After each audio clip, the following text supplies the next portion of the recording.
everyone. Welcome to the April 2023 EPERN seminar. This is our last seminar of this academic year, and today we are hosting Cameron Harwick. Cameron is a monetary economist at SUNY Brockport, and he will present his paper on the effects of the money, mass money on the moral mind. So thank you to EPERN. Thank you for joining us, Cameron, and the screen is yours. Thank you. Well, thank you very much for having me. Let me see if I can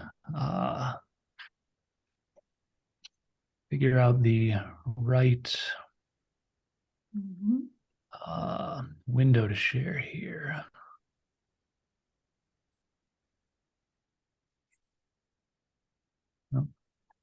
Like I'm going to have to allow some. Let's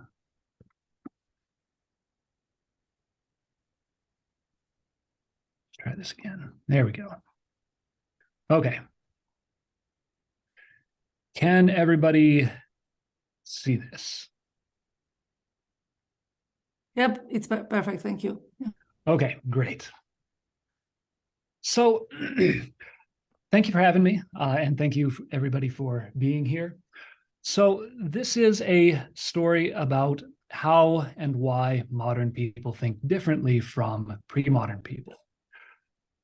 So let me start off first by explaining why this is an entangled political economy paper.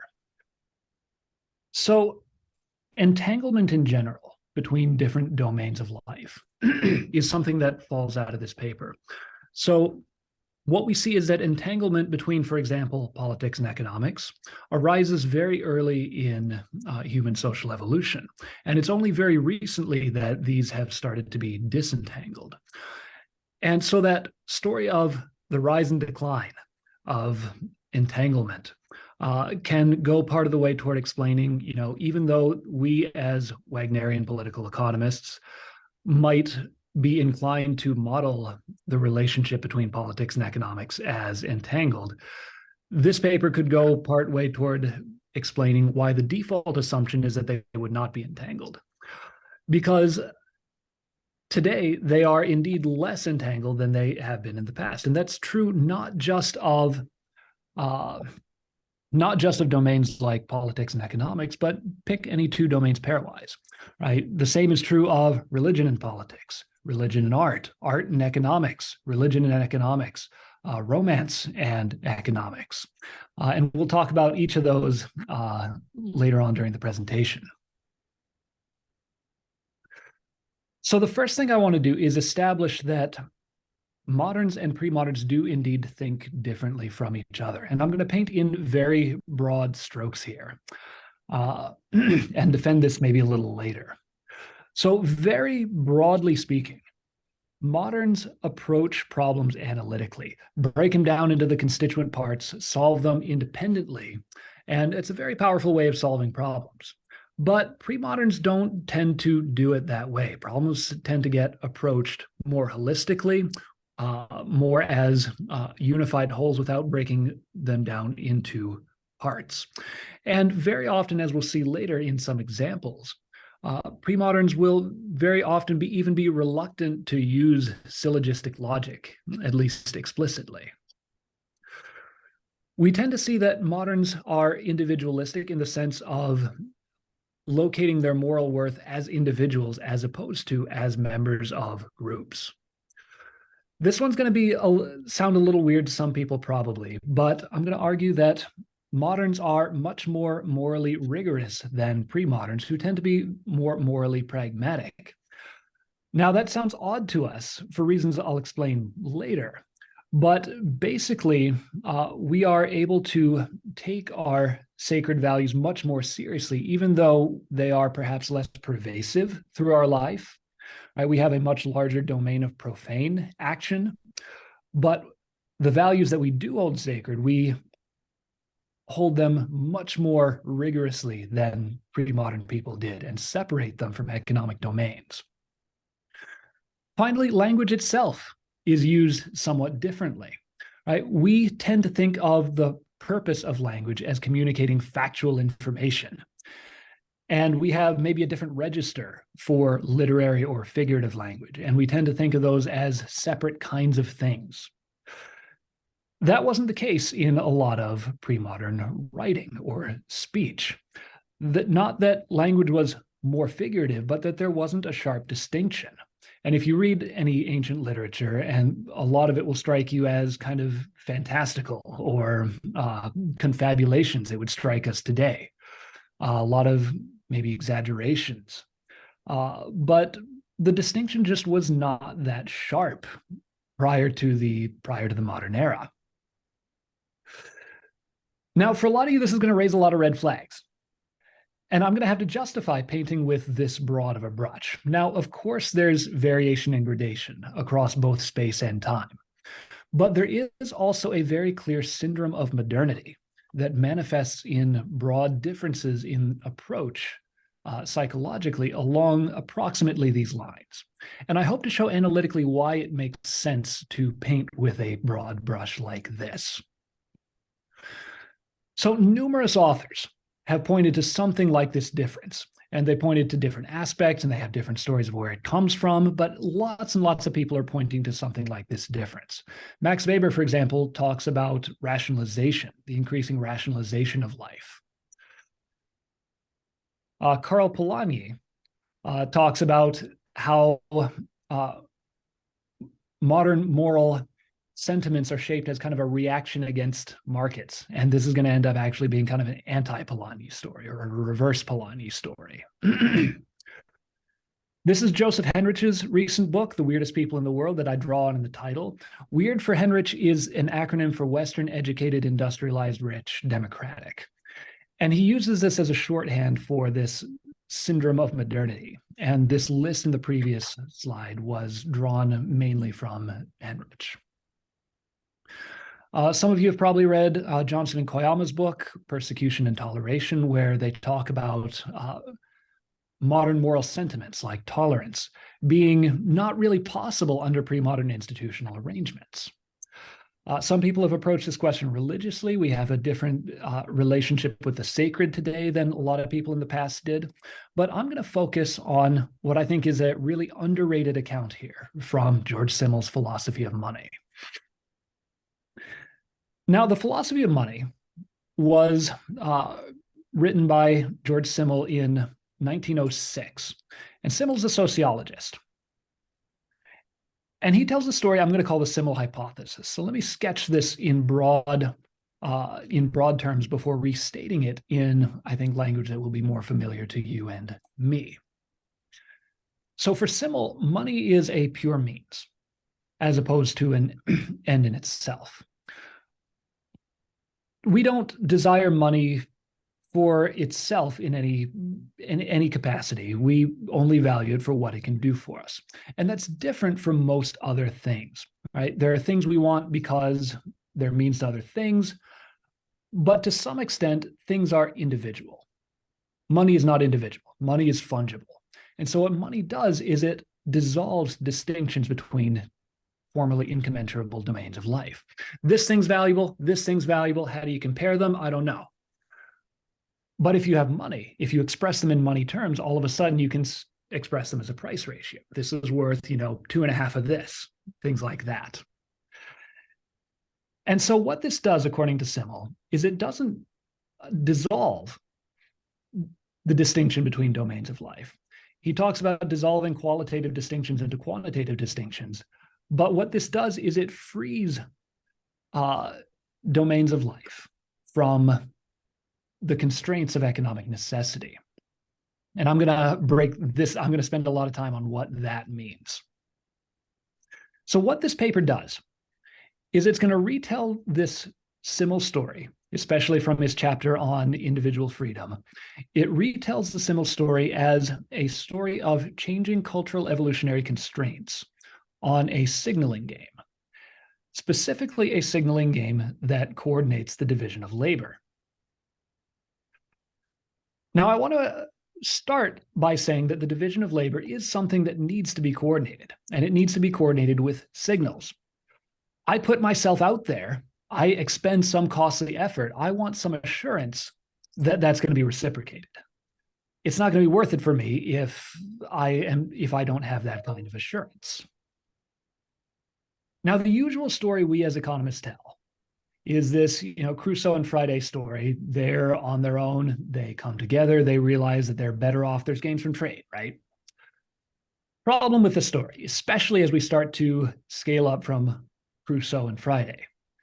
Exchange is not incentive compatible unless you assume property rights. If predation is possible, predation is generally going to be the dominant strategy, especially as we get more and more people, unless you have some kind of defensive advantage that you can establish, something like property rights. And it's not clear to me that such a defensive advantage exists among individuals, right? So we can't assume that. We can't assume and organize the division of labor through dyadic exchange. We've got to start first with a collectively organized defensive advantage. Now, what does collective action do for us? Collective action gives us a defensive advantage, but it also, kind of for free, organizes the division of labor too, right? Collective action is one way of organizing the division of labor. And sure enough, in the archaeological record, what we see is very little spot exchange within groups. But very early, we see spot exchange between groups. Why is that? Because groups are able to establish a defensive advantage and establish rights collectively much more easily than individuals are. And once you do that, exchange within the group is kind of unnecessary, right? You organize that kind of holistically. And that's what we tend to see archaeologically. So what we're going to do, we can't start with dyadic exchange. What we've got to do is start with collective action and then build up to dyadic exchange later. Now, collective action is a problem. You can talk about the collective action problem, right? How do we deal with that? How did this get off the ground in the first place?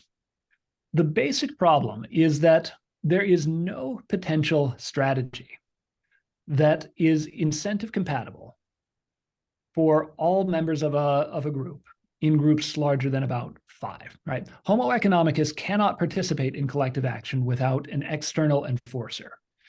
And if the external enforcer is himself a Homo economicus, well, it falls apart at some level or another, right?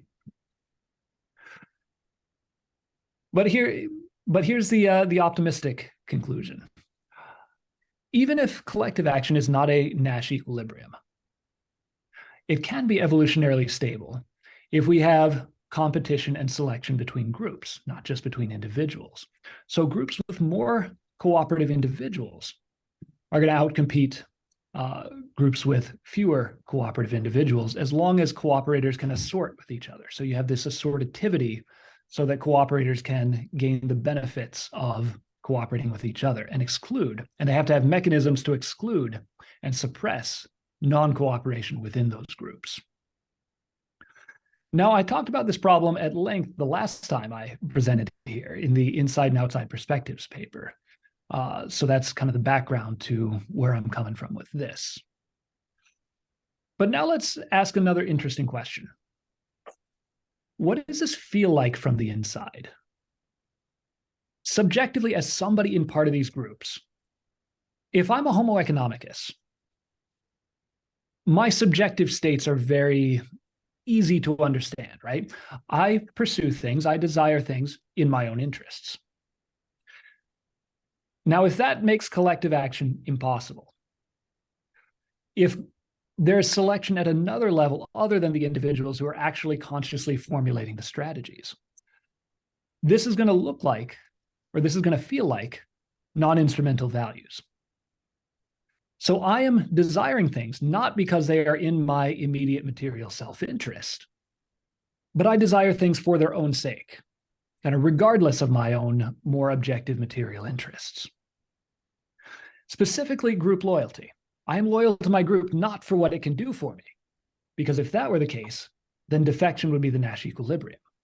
But I am loyal to my group non-instrumentally. And so this is going to entail certain signals of that non-instrumentality. This is going to be a ritual, right? What's a ritual? A ritual is a way for me to say, hey, you can't see my preferences, but I'm going to participate in a, let's say, wasteful potlatch festival. I'm going to waste a bunch of resources so you know that I'm not in it for my material benefit, that I'm committed non-instrumentally to the group. So let's scale up.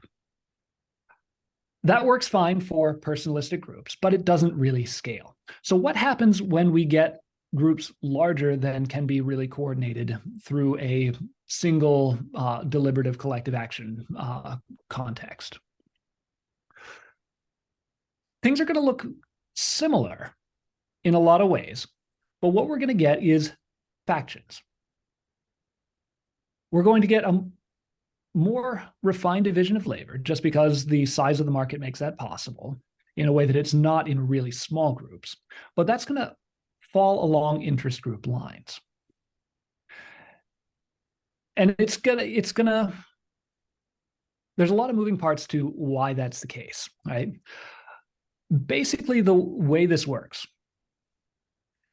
is that groups are going to organize around a productive specialization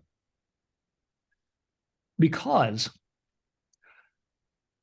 in order to secure enough rents for themselves as a group to survive as a group, they're going to need to monopolize that. This is the North Wallace and Weingast natural state story, right? Factions in a society are going to monopolize certain productive opportunities and use that to generate a stream of rents in order to survive as a distinctive group. Now, why does this happen? Why does the division of labor fall along these interest group lines? Because what happens is that the enforcement mechanisms that arose before to suppress defection within a group, these get exapted. These get used to not only suppress defection internally, but also to punish internal defectors against outgroups. Now, why would they do that? This is to preserve the flow of rents. Because in order to monopolize a trade, you've got to trade with other groups, right? Other groups that have specialized in other things. And so you've got to have those internal enforcement mechanisms to make sure that your members don't screw anybody else. And so these same enforcement mechanisms end up co-evolving between, you have normative groups organized around, let's say, a religion, an ethnicity, certain clans. Sometimes occupation as such can be the axis of differentiation. But you get specialization not as individuals, but as groups, because they have to co-evolve with these enforcement mechanisms in order to establish this division of labor. Does that kind of make sense before? I feel like this is the toughest part of the argument.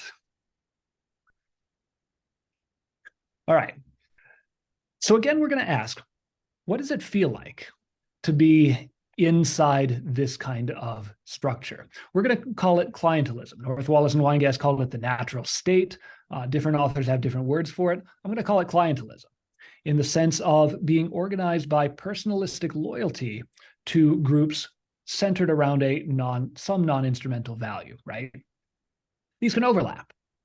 You can share certain non-instrumental values with the broader society and then maybe a narrower set with the group that you specialize with. But fundamentally, what your non-instrumental values look like and how that translates into practice, how that translates into actual on-the-ground norms is constrained. The necessity to generate rents sufficient to ensure your survival as a group constrains your norms and your practices to that set that supports those internal and external enforcement mechanisms. If you can't purge defectors from your own ranks, or if you can't prevent your own ranks from defecting against others that they're trading with, you're not going to survive as a group, right? So you have to provide for those kinds of internal enforcement mechanisms. What does that mean? This means that, for reasons I talk about in another paper, this is going to entail inconsistency. This is going to entail moral pragmatism. This means that you cannot lean too hard on the logical entailments of any particular belief. And the reason for that is because, and this also falls out of the previous paper, the Inside and Outside Perspectives paper, any articulable strategy that you lean on does not form a complete system. And so it's exploitable, right? So there has to be, in any potential system, there has to be some point at which you compromise on that. You have an inconsistency. Let me give you an example. The Hindu caste system, Weber talks about this. The Hindu caste system is extraordinarily strict in a lot of ways in terms of who is allowed to be in contact with whom. But there's a broad exception. The hand of the artisan is always clean, is an important principle. In other words, when it comes to economic necessity, there's going to be compromises that make it possible to fulfill your basic needs, right? And there's a bunch more examples in the paper. We can go through some of that in the Q&A. There's an interesting one about leopards that I'll skip for time's sake. That's why the picture is here, the bestiary. But essentially, if you have a faction that leans too heavily on some kind of normative commitment and the logical entailments of it, that's going to fizzle out. That's not going to be compatible with the provision of these kinds of internal and external enforcement mechanisms. That was kind of our original problem, right? That there's no fully articulable strategy that is compatible with the kind of collective action necessary to sustain these kinds of rents. And so you see this in, for example, European history, right? The early Christian church had very strong, very radical anti-political commitments. Then when that gets instituted in the late Roman Empire, a lot of that goes away, right? And so you see, for example, the Sermon on the Mount, super radical, really hard to actually live by. And then when that gets instituted as the state religion, this gets explicitly relegated, not as normative for everybody, but the Catholic Church would call these councils of perfection, right? If you want to be perfect, go ahead and try for this, but don't worry about it otherwise, not for the average Joe, right? And so you had sects for a millennium try to come in and start to take these values more seriously. All of them fizzle out. And not just because of persecution, right? All of them fizzle out until the Reformation. And we'll talk about why the Reformation succeeded where all these others failed in just a moment. But what does it look like under these circumstances? The signals, as compared to personalistic groups, you're still coordinating with signals, right? Your group membership is going to be rigid. You don't get to pick like what group you're a part of, because again, it's non-instrumental. It has to be non-instrumental in order for the collective action to hang together. And so in equilibrium, everybody has an interest in honestly displaying their normative commitments. This is a signal of what group you're a part of. What are your normative commitments? What enforcement mechanisms are you subject to? And if you screw me, who can I go to for recourse? This is why we see sumptuary laws all throughout history, all over the world, right? In both the Ottoman Empire and the Holy Roman Empire, there were laws saying that Christians, Jews, and Muslims had to dress differently. In the Ottoman Empire, the administrative class had distinctive dress. If any of you have read this Skarbek book about prison gangs, right? Why is the division of labor in prison gangs organized ethnically as opposed to anything else? Why is it always divided by race? Because, well, you can't dress differently in prison.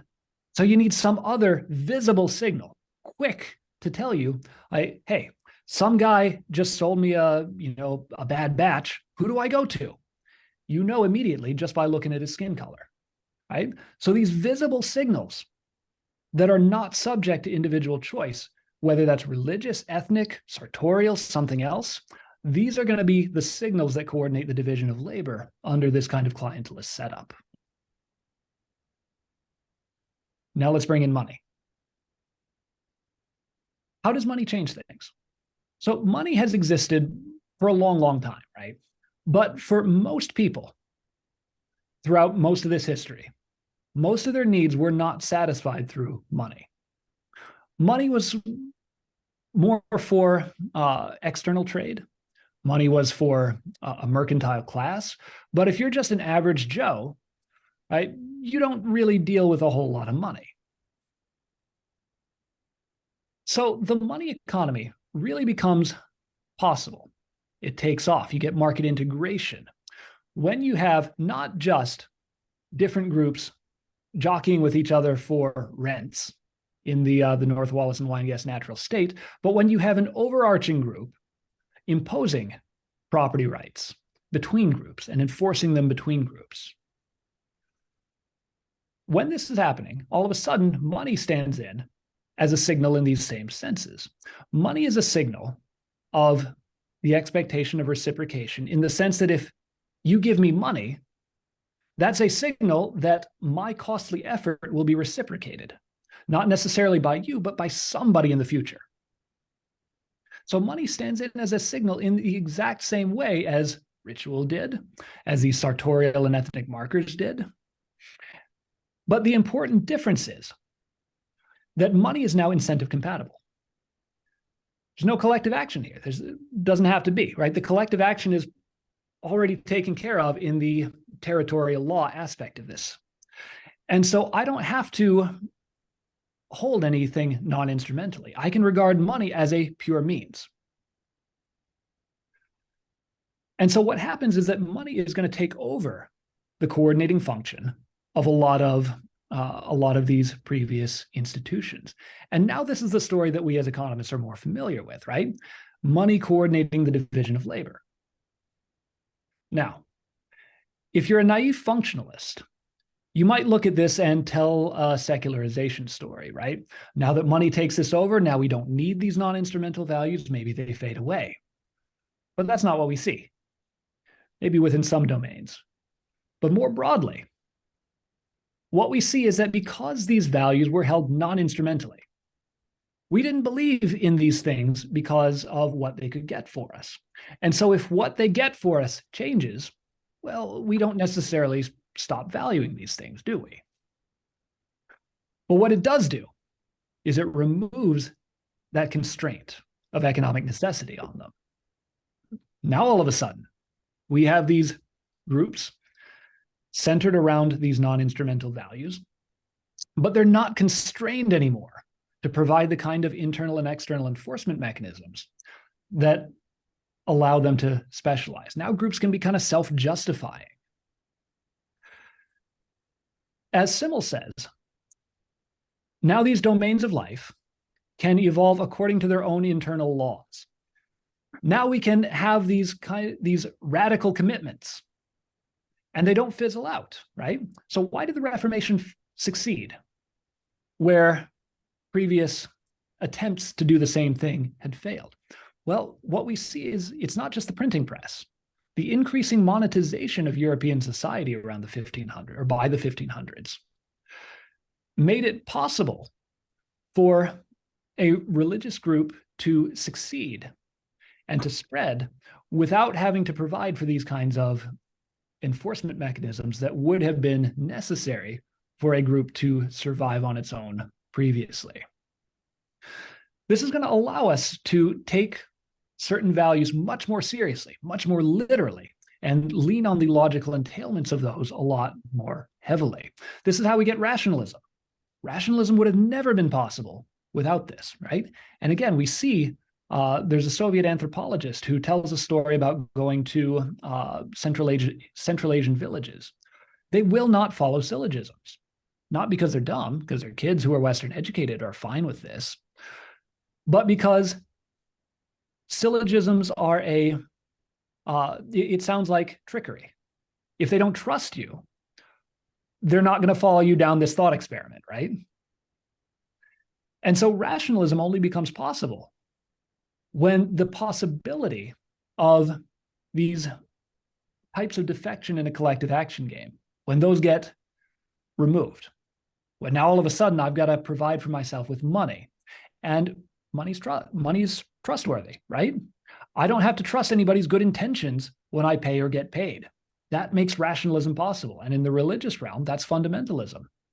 You take an axiom and you run with it through all the logical entailments in a way that would never have been possible prior. So Simmel's story is that this leads to differentiation between domains of life, right? Because you have these visible markers that are no longer bearing a functional burden. All of a sudden, we can regard them instrumentally. They can evolve according to their own internal logic, according to other non-instrumental values that we might hold. So Simmel has a nice analysis of fashion. Fashion would have never been possible when sartorial markers were coordinating the division of labor.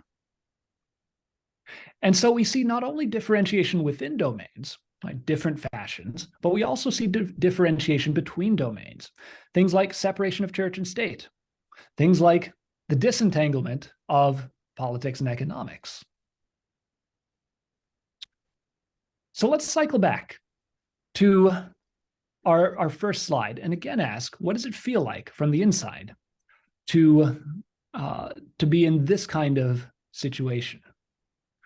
We as moderns can be much more analytical in the sense that we can differentiate, or that we are able to differentiate between different domains of life and consider them separately, because now they are now evolved according to their own internal laws, not bound up together in kind of an ad hoc, inconsistent way, in a way that would make it necessary to consider the problem holistically.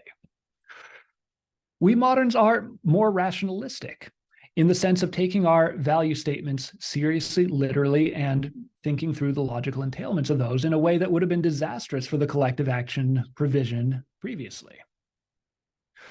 We also tend to be more morally rigorous in the sense that the things we do regard as sacred and non-instrumental, we're much more protective of them.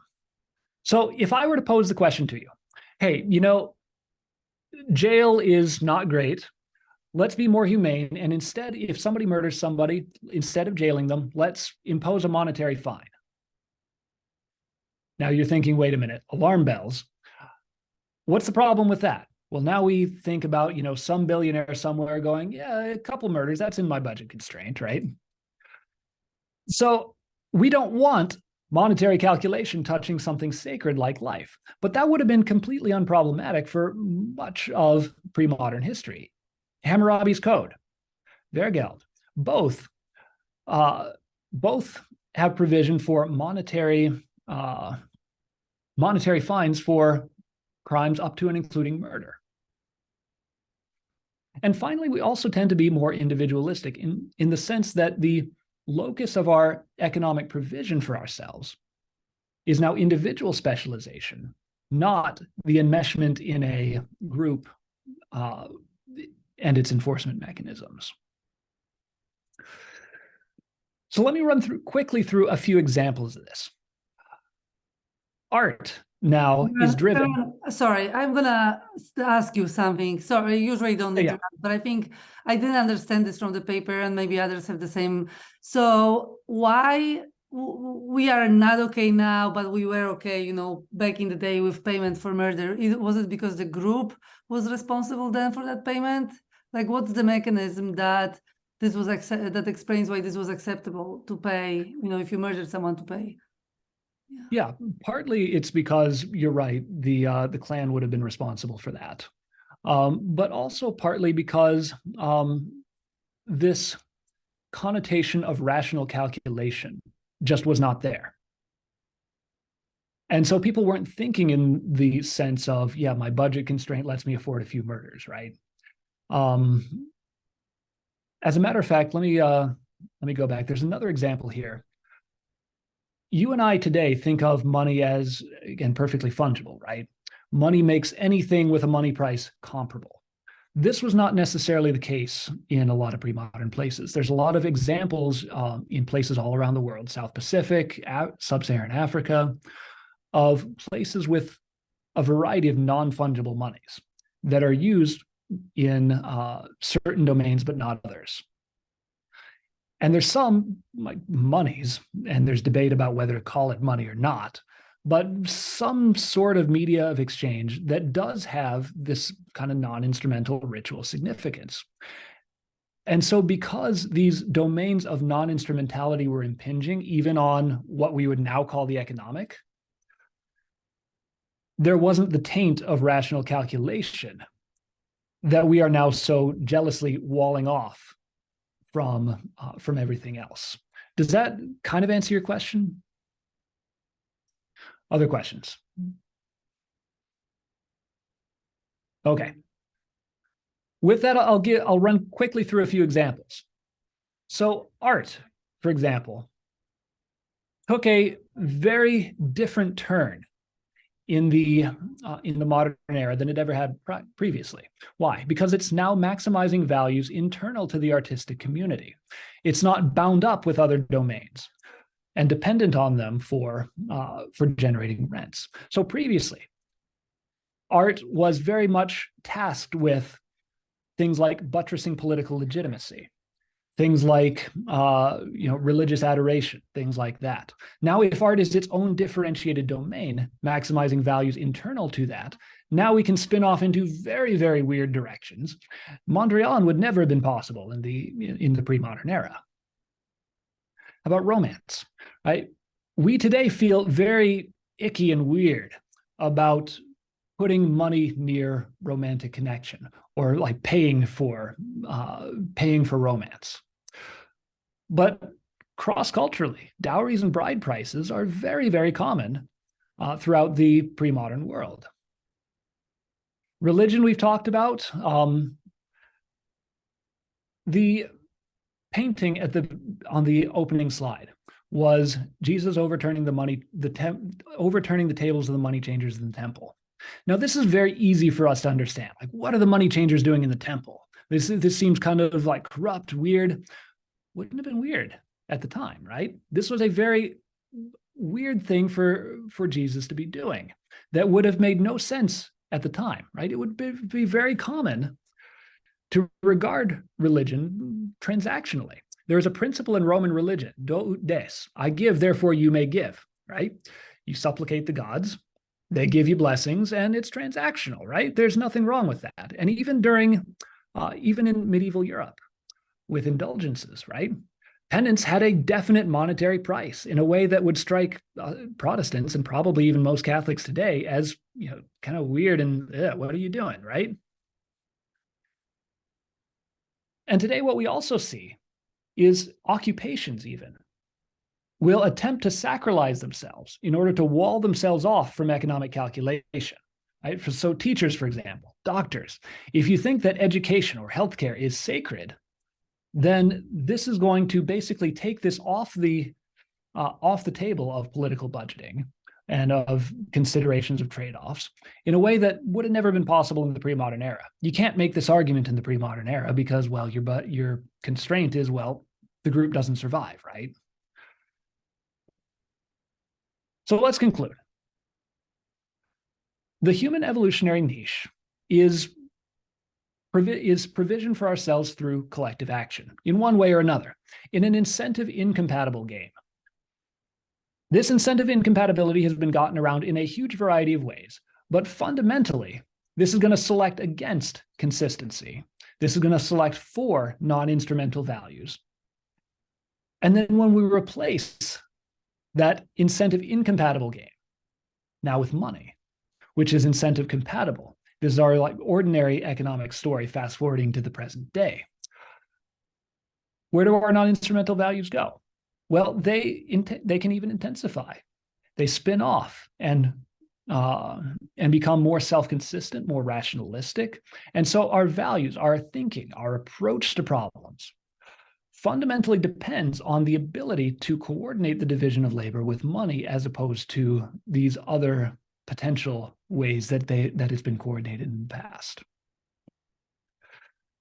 So that'll take me to the end of this whirlwind tour. This was a very sketchy sort of argument. The actual paper goes into a lot more detail.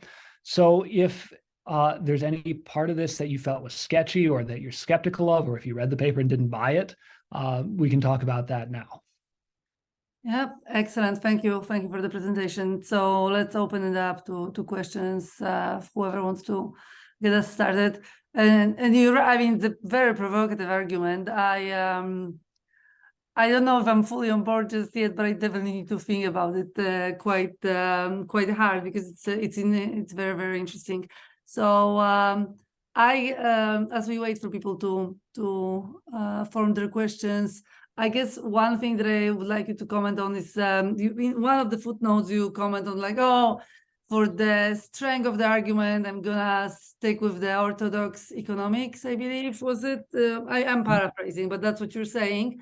And you do it, right? You have game theory and so on. But I feel like the exercise, so orthodox economics is just individuals, right?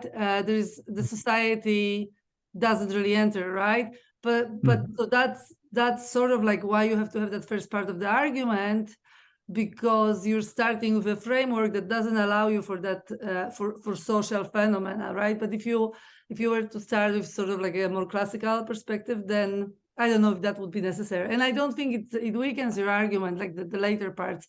But I think maybe that sticking with the orthodox framework, and I understand the benefits of that, but it does get you started in a space where there is no society, so you have to justify bringing in, like, making reasons for why there are social phenomena. So I don't know how.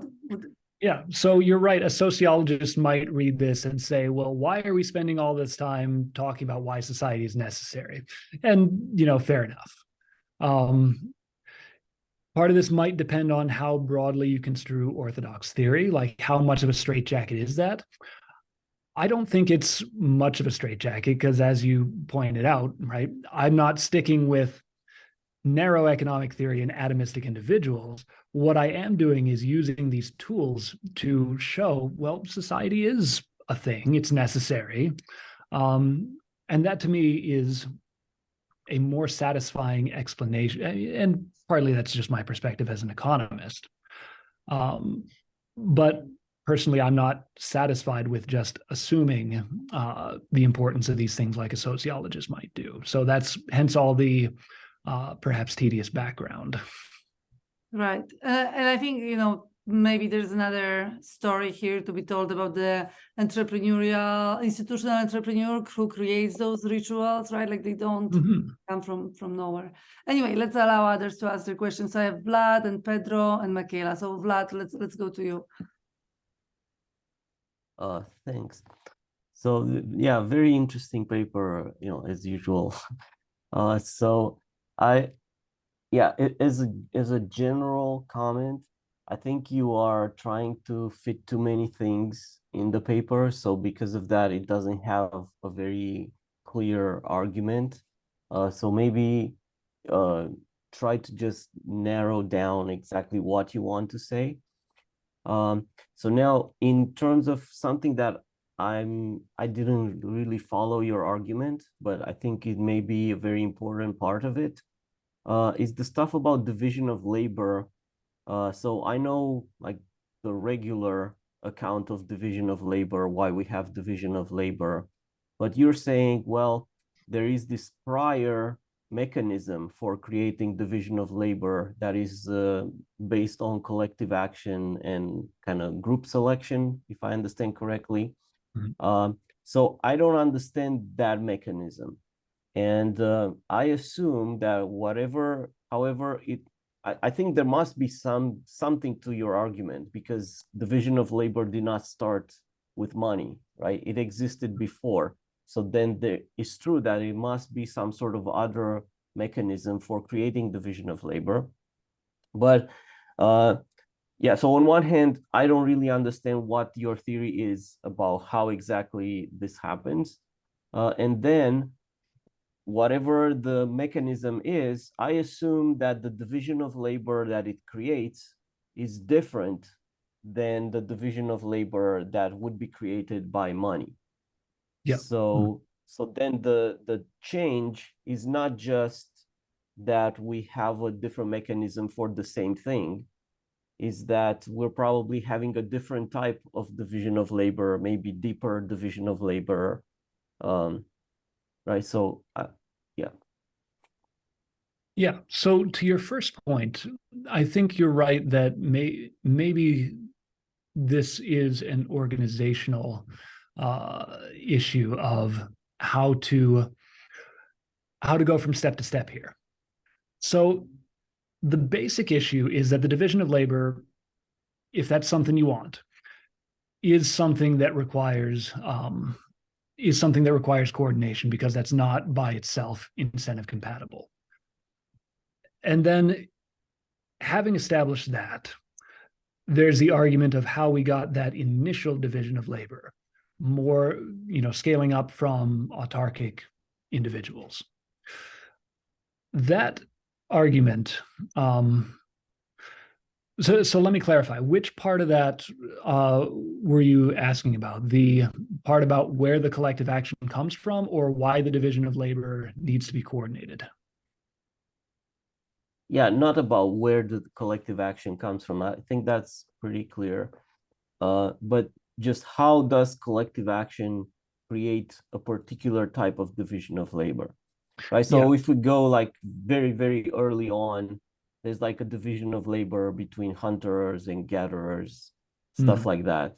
So how does that come about, right? And then later on, there's like a division of labor between, I don't know, soldiers and farmers and so on.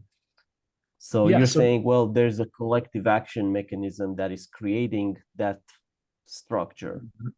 So that's what I don't understand. So that's a very interesting question that that could be 20 more papers. And I have some sketchy examples in the paper, but let me try to sketch out some of how this might work. And you're right that these different mechanisms of coordinating the division of labor are indeed going to entail substantively different divisions. So the fact that in a personalistic group, the division of labor is coordinated by signals, by personalistic signals of participation in ritual. The specific types of ritual seem to correspond to the axes of the division of labor. So as you mentioned, there's the division between hunters and gatherers, which is generally going to be the division between men and women. And what you see is that men and women in many, many societies have distinct rituals. And these rituals are very much tied to the kind of work they do, especially male initiation rituals, because the hunting entails more collective action than the gathering. And so you see really intense male initiation rituals. You see male secret societies. I'm not aware that you really ever, maybe very rarely, see female secret societies in these personalistic societies. You also see division of labor by age. And so coming of age ceremonies are also a big ritual. And so this is why I say that the specific enforcement mechanisms co-evolve with the place in the division of labor. In the case of a personalistic society, that's going to co-evolve with the specific rituals that various segments of society participate in. As that scales up and you get more complex divisions between these different factions, that's also going to co-evolve based on the kinds of enforcement mechanisms that the group is maybe suited to on the basis of its non-instrumental values. So, for example, I have some examples in the paper from Greif talks about the McGreevy traders. Barak Richmond talks about diamond merchants in New York City, which are ethnically specialized. In both of these cases, what seems to have happened is that certain features of the religion or the ethnic norms turned out to be very suitable for a particular trade. And then you kind of get this mutual reinforcement of certain kinds of normative values that reinforce that position in the division of labor. And so this coevolution process is going to shape reciprocally which group is located where in the division of labor, and what the enforcement mechanisms actually look like. So, for example, what problems might you face in one trade versus another? You might face certain types of incomplete information, asymmetric information. You might face different assurance problems, and different sets of non-instrumental values are going to be more or less equipped to handle different kinds of these problems. Johnson Koyama's book is also really interesting on this, kind of addresses this maybe a little indirectly, but it talks about the ways that a lot of religious minorities are able to specialize specifically in long-distance trade because of some of the enforcement mechanisms that characterize a lot of these religious minorities. Is that where you were going with that question? So it sounds like you are kind of making a much less radical claim now, because you are connecting it to trade. So are you just saying, well, we have division of labor just because of barter, and then when you have money, maybe things change, but the actual mechanism at work that creates the division of labor is specialization and trade? And so this is not a different mechanism than the one we usually talk about. Perhaps not, but with the difference that the Menger barter story is still individuals trading, right? In this story, individuals mostly don't trade with each other, at least within their own group. And generally speaking, specialized groups will trade with each other.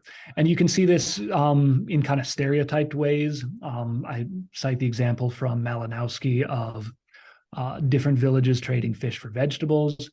But even when in, for example, multi-ethnic empires, you have ethnic specialization where you know who to go to get such and such done, right? And so it is in some sense kind of like a negotiated, certainly not spot barter, and certainly not on an individual level, but with those modifications, right? Time separated and at the group level rather than the individual level. You could say that it's similar to the standard story with those modifications. Yeah, so if I may add something, it sounds a bit like the specialization and like the division of labor between firms, and now the group is like a firm. Yeah, you could think of it that way. I don't draw this connection in the paper, but there's a book that I draw on in the Inside and Outside Perspectives paper, Managerial Dilemmas, which some of you have probably read, that talks about the importance of company culture within a firm. And you can think of company culture as solving the same sort of collective action problem through a non-instrumental value. And I guess what this book, you could interpret it as arguing, is that, that need for non-instrumental values to organize collective action doesn't go away when we have firms, right? Because the whole problem of firms is now we're not exchanging using money within the firm, we're organizing collective action. And so the same problems, you're right, the same problems would pertain. Okay, great. Yeah, let's go to Pedro.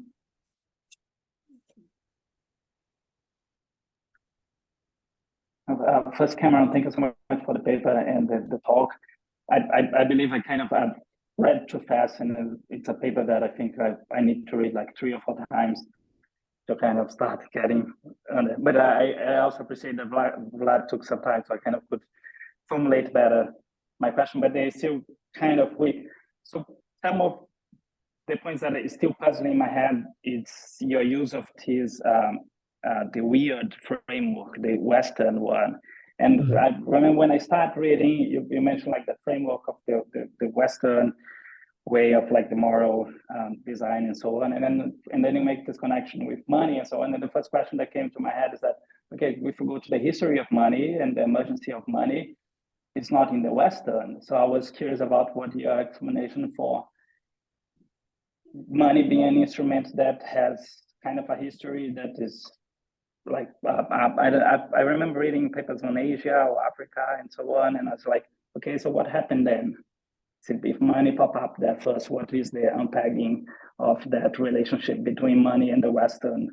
Okay, that was one comment. The other one was, okay, the weird was one, and then the other was the modern concept. And when you reach modern, and then you also make it a claim, one also that came to my mind was Bruno's Latour paper on we were never modern. And then his argument there is that the modernity, so I was searching for your concept of modernity, because also like the history of money is also, there is this anthropologist that I know he's highly critical, but he talks about 5,000 years. So it's like, okay, modernity doesn't have 5,000 years. So when he's starting with his concept of modernity, because money dates quite far. So it's like, when is that transformation to modernity? That money led to it to emerge. So it's also kind of, what is that? And you have kind of selective topic on that, but I was curious about this other concept of modernity that might not be related to. So one that came to my mind was also Larry Seed talk, so the emergence of the individual. So when the individual comes to mind, and then I think that might goes well with your argumentation on like, okay, maybe we do trade, we do all those things before, but we start thinking as an individual. We are allowed to think more as an individual, even within a group, when we have these new tools of monetary exchange. So I was kind of curious about that take. Yes, so one part that I quite like is that by the second part, when you're kind of doing that we frown upon currently the use of money in certain realms of life, that led me, yeah, we do frown upon, but it's not like we cannot do it. That's the criticism to Becker, for instance, from other fields. So it's like, oh, Becker start using economics to everything, and we shouldn't be doing what Becker is telling us to do, but we can do it, we do it. We are exercising that. We frown upon against it, but we are still able to calculate, like the billionaire still does the math on what's the risk of going to jail. Like that calculation still go on, and maybe he attaches value to that.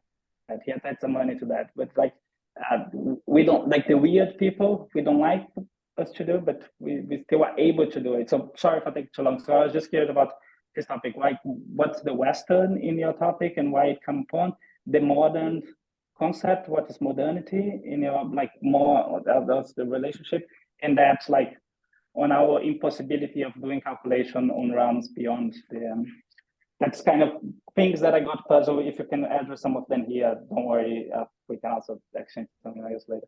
And I will follow the paper, sorry. Sure. Thank you, Mark. Yeah, really good questions. So, so the first one on the Western aspect, you know, if it was me, Henrich's acronym, it's a cute acronym. People know it, and I think Henrich is the one that's has tackled it as a psychological syndrome most directly.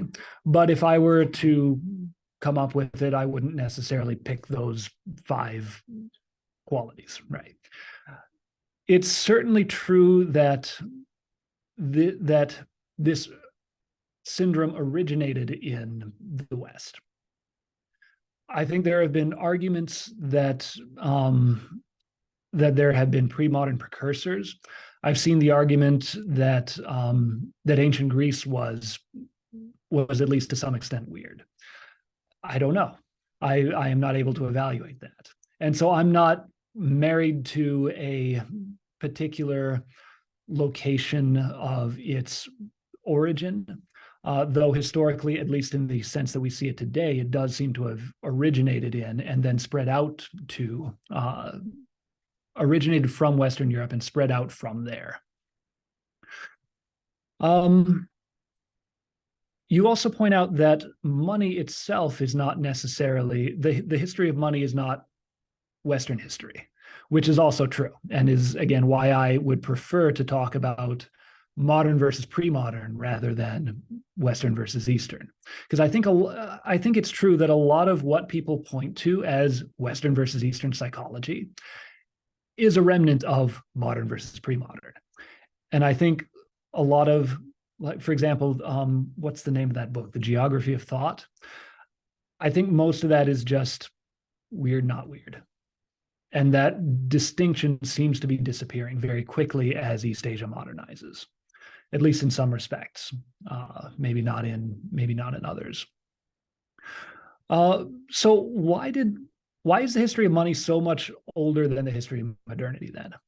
And this is a fair criticism that my paper has received before, that the mechanism here doesn't really seem to be money so much as state capacity.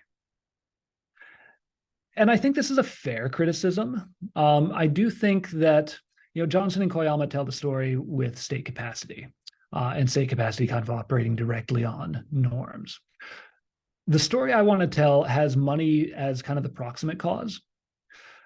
And so state capacity operates on individual psychologies through money, through the availability of money and the ability to use it instrumentally in a way that would have been probably confined to a narrow merchant class in most of the pre-modern era, without the ability to reliably enforce property rights. To your question as to when is modernity, I would also locate that origin about with the rise of territorial states, which is about the same time that we start to see the rise of market integration. That's about the same time we start to see the rise of mass monetization, where money is used not only by a merchant class, but is used by you and me, average Joes, in order to satisfy our own wants and needs, rather than relying for our main provision through a local and more personalistic group. And so these things are all these transitions are all happening together, co-occurring, reinforcing one another. I focus on money here because I think it's a more interesting angle than just the raw state capacity angle, but you could fairly point to state capacity as kind of the ultimate exogenous shock here. To your point about economic calculation, and maybe we can do that regardless. If you're of a Gary Becker bent, right? Everything is fungible. Even if you don't express it in money terms, you can express it in utility terms, things like that. I think that's a very powerful framework, and I'm sympathetic toward it. Part of this broad research program, however, is showing the limits to that, because what I show is in another paper, for Gödelian incompleteness reasons. If you have a single valued utility function, the way that Becker-style rational choice wants to model us, that is gameable. That is exploitable. And so that's never going to be able to support collective action in the first place, but that's also going to be usable by external parties to get you to do things that you might not necessarily otherwise want to do. And so part of the human psyche has to be this resistance to exploitation. And this resistance to exploitation, as I hinted at in the Inside and Outside Perspectives paper, and I'm working on more with the information theoretic background to this, is that there are limits to the formalizability of human decision-making, let's say, as utility functions, not only because of this collective action issue, and any strategy there would potentially be exploitable, but also because individuals themselves, their own utility functions, can be used against them. And there's so many tangents we could go down in that direction. But is that satisfying-ish? Quite like it. I'll follow the paper, but thank you so much. I really like the last point as well. Thank you. All right, and now we'll go to Michaela. Well, thank you very much for your presentation. And in my sort of comments / questions are about to follow, I must admit I just haven't had the opportunity to read your paper at length, but will certainly do so. And incidentally, one question that I had, you've already answered, which was in response to Pedro about define pre-modern versus modern. So that I think that that answer was more than satisfactory. So my interpretation of what you were saying is that the emergence of money not only encourages sort of the proliferation of sort of transactions which are ends in independent, but also values independent, and so in that way, a whole variety of activities which were previously had close entanglements or attachments to so transactions or the realm of mammon, so to speak, even religion, had become disentangled or separable. But just to clarify, I'm guessing I'd be pretty sure you're not sort of suggesting that this is a sort of complete or totalizing sort of process at all, because you'd be very well aware, and I'm going to take some wind maybe out of Nathaniel's sort of sails with by saying that Nathaniel sort of talks about sympathetic exchange as being a very important attribute of economic life, even in the modern realm. You can even think of a range of effects that are attributed to Viviana Zelizer, in which she indicates, and you'll be aware of this, where she effectively indicates that individuals attach different meanings, purposes to money. So I can sort of rattle off a whole range of examples. So you can think about sort of how stigmatized sort of communities or marginalized communities like LGBT communities have used money, right, for the purposes of community building within that community. I can think of nice little Australian example from 10 years ago where a racist politician expressed anti sort of Muslim sentiment and reaction. We saw a spike in purchases of halal snack packs because people use their money to express a value against the statements of the racist politician. Even, depending on your view, and it's a very highly charged and contentious sort of phrase, but woke capitalism, can be sort of another example in which sort of value, the moderns are still along various margins are actually attaching or trying to use money to express a value. So I guess my first broad question is, what's your reaction to that? Affirming, disaffirming. Then just as a sort of final comment, your paper reminds me a lot of sort of Frank Knight, who I've been reading quite a lot of. So he refers quite frequently to a so-called liberal revolution. You might actually find this of value for your research, and where he talks about sort of the rise of modernity is consistent with the liberal revolution, which had basically sort of consigned certain ethics, to the sideline, elevated others. So you might actually find, in addition or as a separate sort of paper to, using Simmel as your, grand sort of pivot, to probably use Frank Knight, actually. But I'm interested in your sympathetic exchange or Zelazerian effects. Do they survive? Yeah, I think that's a great point. And you're absolutely right that this is not a totalizing process. And I think it could not possibly be a totalizing process. As Vlad mentioned before, firms run into these same problems, right? And there's non-monetary exchange within firms. As you point out, there's all kinds of communities that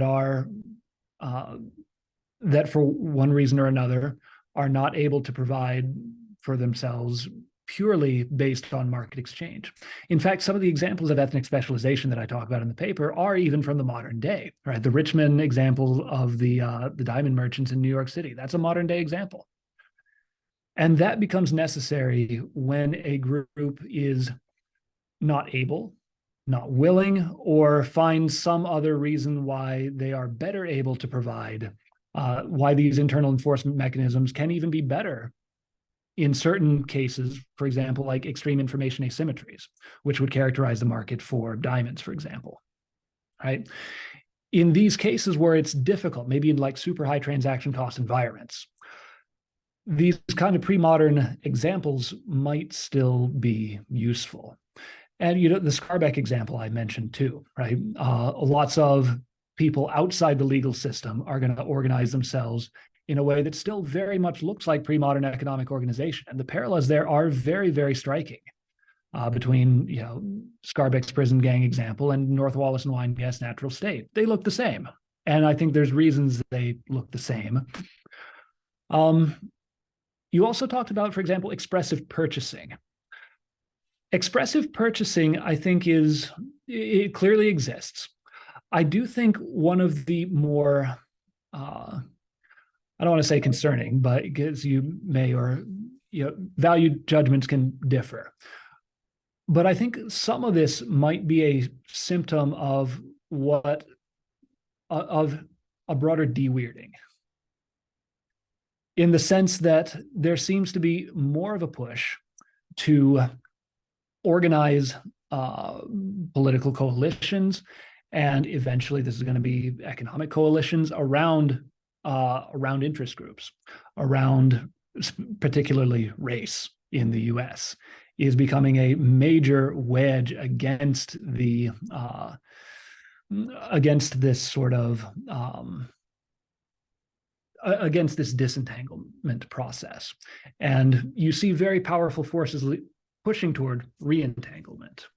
And some of that may be functional. Some of that may be entirely interest group driven. I can't say how it'll turn out.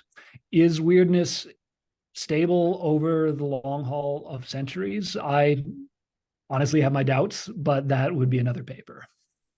And if I may just briefly intervene on indulgence, Marta, the final point you raise is a fascinating one because of the tendencies of immigration and the cultural importation of practices and values to bring along, again, you know, in certain instances along various margins, a re-entanglement of finance, money, and social practice. So, for example, in Australia and many other Western countries, sort of an upspurt in dowries because of the sort of subcontinental, sort of Southern Asian populations in certain Western countries. So interesting examples, and thanks for the answer. Mm-hmm. Oh, and thank you for the Frank Knight recommendation. I've been meaning to read a lot more Frank Knight, and I'm sure there'll be a lot there.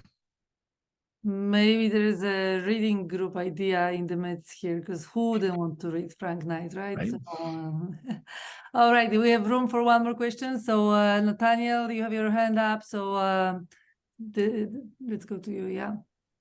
All right, thank you. Can you hear me? Mm-hmm. Okay.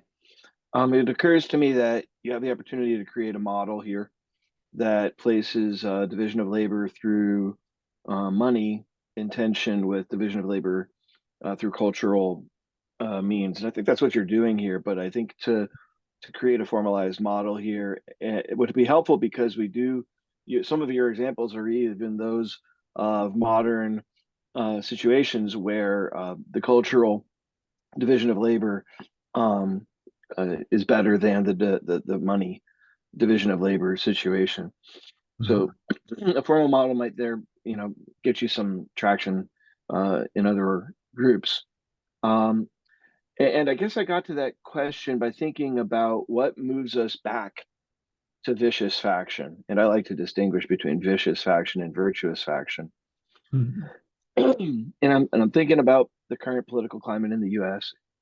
And it seems to me that having a lot of wealth, and maybe in particular being on a fixed income, might reduce the opportunity cost of division of labor by money, rather by cultural purposes. So, pardon me. So, folks who are retired and are on a fixed income, or folks who are on benefits and therefore on a fixed income, are more able to indulge in the kinds of activities that result in division of labor culturally. So you get in other words, you see the rise of signals and symbols and factional type behavior in those contexts. So I think that there's something that could be done, and maybe even you can do something empirically there with these ideas by looking at different groups that are on fixed incomes, and you can compare societies where more of the population is on a fixed income or less. So if European countries, more people are on a fixed income compared to other places. My last question would be related to my own work a little bit, and that is to ask who trades on the behalf of each group. When groups are interacting with one another, they may be organized by these cultural signals, but those are informal methods of organization that don't require necessarily enforcement mechanisms. So they don't require state capacity. But then when these groups trade with one another, are individuals within each group trading with one another across those lines, or is there an agent appointed and afforded some authority in order to engage in those trades across groups? And does initial interaction across groups give rise to an authority that then helps to create capacity, to help create a state capacity? So is it that interaction amongst groups when they conflict with one another, but then find ways to trade? Does that help to develop other things? So those are a broad set of thoughts. I enjoyed your paper and your research agenda very much. Thank you. Thank you. So to your first point on the formal model, I agree that there's potential here. I don't know if I see the connection with fixed income. Are you saying that let's say mercantile activity might crowd out the ability, and so if you're on a fixed income, maybe there's a lower opportunity cost of indulging in that kind of thing? Yeah, Okay. that's kind of the thing. So I mean, my understanding is, and I could be wrong about this, that a large number of the Trump supporters are on fixed incomes, right? So I'm wondering if that might be something that fits into what you're doing here. Yeah, I would attribute that not necessarily to fixed income, but to cultural, let's say, lack of trust in general. Because if it was fixed income, you would expect to see far right and far left on fixed incomes. And I don't think you see that. I could be wrong, though. I haven't looked into it. What I might point at in terms of organizing culturally rather than through money. And I like what you've pointed out. I like this distinction you've made between virtuous and vicious faction, because I think there are ways of doing this productively when, for example, with information asymmetries I mentioned would be one way of encouraging productive faction, right? You have now a group with normative values that can be leveraged to overcome some information asymmetries. On the other hand, there are instances where groups realize that they can amass certain benefits to themselves through the political process, not because they have a comparative advantage, but because they are sufficiently politically or demographically powerful to secure that stream of rents. I would be comfortable calling that vicious, yeah. Is that kind of where you were going with that? Yeah, and we're short on time, so it's good enough for now. Okay. Yeah, I'm enjoying this a lot. So to your second point about who does the trading, I'm not sure if there's any way to generalize, because I'm aware of examples where this has been organized in any number of ways. I mentioned the Malinowski example where the two villages trade fish and vegetables. This is done in a giant ceremony where the whole village comes together and the elders bless it, and they trade a giant pile. In multi-ethnic empires, what you see is individuals will trade. and then appeal for recourse to the enforcement mechanisms of the other group. And this is basically how things work in the Scarbeck example too, right? I want to buy drugs from another gang. I go to an individual of another gang, and I know exactly who to go to for recourse because I can see what group he's a part of. And I think that's going to be the more common way of organizing things as things scale up. That being said, it could go any number of ways. I think there's any number of ways that the actual trading could be done, depending on the good, depending on hostilities between the group, how much trust there is, and various other qualities. You said you had done some research on this too. Is that satisfying, or would you add something to that? I don't have anything to add right now. Yeah. All right. Well, thank you, Cameron, for an excellent presentation. This is a very, very interesting project. As someone said, they need to read the paper a couple of times. I feel the same way. I think there is a lot in there of a lot of very valuable, many valuable ideas. So thank you for sharing that with us and for engaging us in the presentation discussion. And thank you all for coming on the call. We won't meet in this format until September. So if I don't see you on Zoom, have a great, very productive summer. And thank you all for participation. So take care. Thank you for having me, and great discussion. I appreciate it. Thanks, Marta, for organizing. Appreciate it. My pleasure. Thank you. Bye. See ya.